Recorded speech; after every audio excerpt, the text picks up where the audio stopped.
Yusek, follow-up lang din po muna po doon sa rally, no? Well, sabi niyo nga po nire-respect yung karapatan nilang magprotesta, but is there a directive from the president na kung hindi pa rin po sila aalis over a given time, ay kailangan na silang i-disperse? Because there are also reports or information that we're getting na pwede pong tumagal ng 1 linggo yung ganitong klaseng mga aktibidad. How prepared is the government or Malacanang to deal with such activities? Ang gobyerno naman po ay laging handa. Hindi para lamang isagip ang administrasyong ito, kundi isagip ang bawat tao na maaapektuhan ng rally na ito. Mas marami po ngayon ang naapektuhan dahil sa biglaan nilang pagdagsa sa EDSA.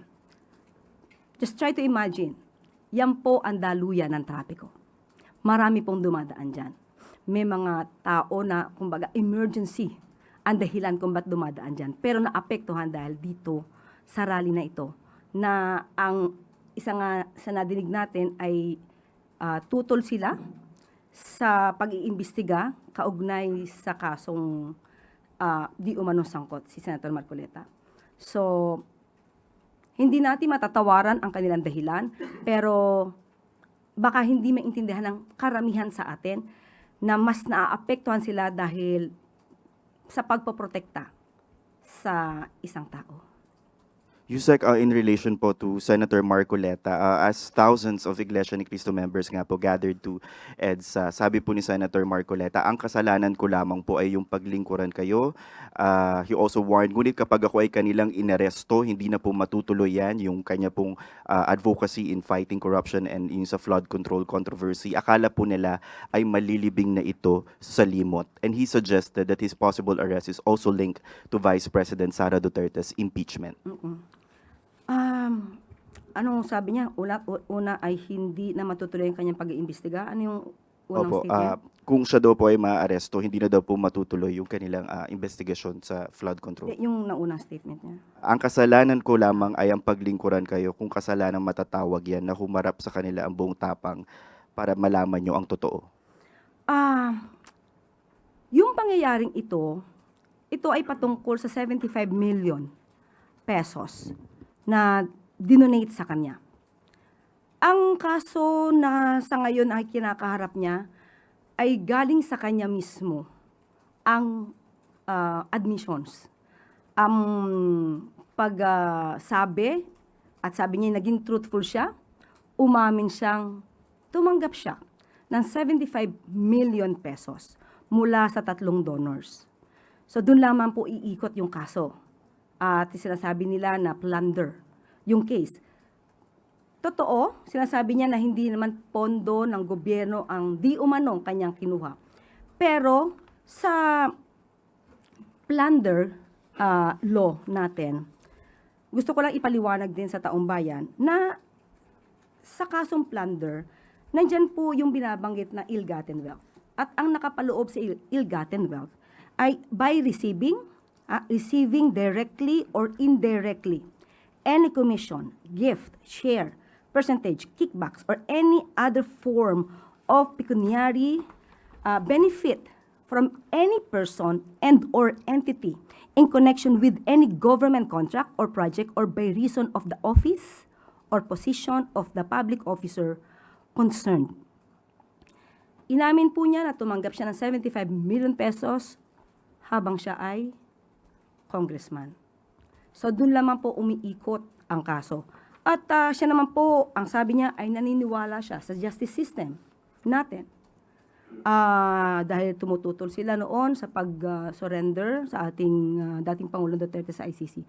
So pinanindigan nila na ang justice system naman natin ay umiiral. So bakit hindi natin paganahin ang justice system natin at hayaan natin ang proseso? Kung ito naman po ay kanyang madedepensahan ng maayos dahil sa kanyang mga ebidensya, mas maganda po na ang hustisya ang siyang humatol, hindi sa pamamagitan ng pagrarally na naaapektuhan ang iba nating kababayan na hindi naman sangkot sa kaso na kanyang kinakaharap. In relation po din, si Vice President Sara Duterte naglabas din po ng statement accusing the Marcos administration of being defined by poor governance and of weaponizing the justice system by filing cases against imprisoning individuals who dare to speak out against alleged corruption. Sabi po niya sa kanyang statement, this administration has been defined by poor governance and its failure to acknowledge and address the country's real problems. Nag-ugat ang mga usaping ito dahil sa pagpapatupad ng Pangulo ng batas, sa mabilisang pagpapanagot sa mga taong sangkot. Kahapon, tinanong tayo, ang sabi natin kay Ivy, wala pang 1 taon, pero marami nang nakasuhan, marami nang naipakulong, ang isa nga po ay kaalyado pa ni dating Pangulong Duterte. I am referring to Senator Bong Revilla. Walang sinisino, walang kulay. Wala pang 1 taon.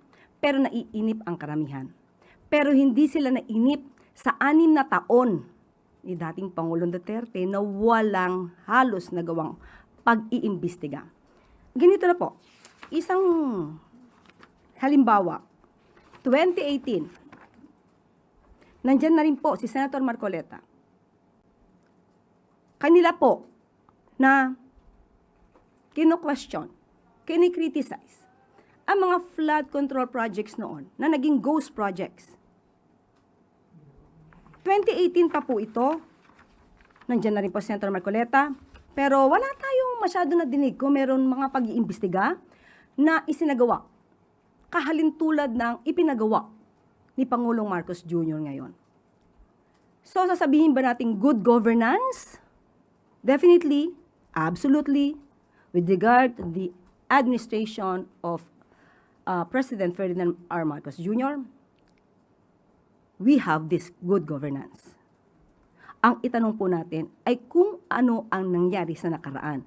Ba't di natin hanapin yung sinasabi ni dating Pangulong Duterte na ghost projects as early as 2020?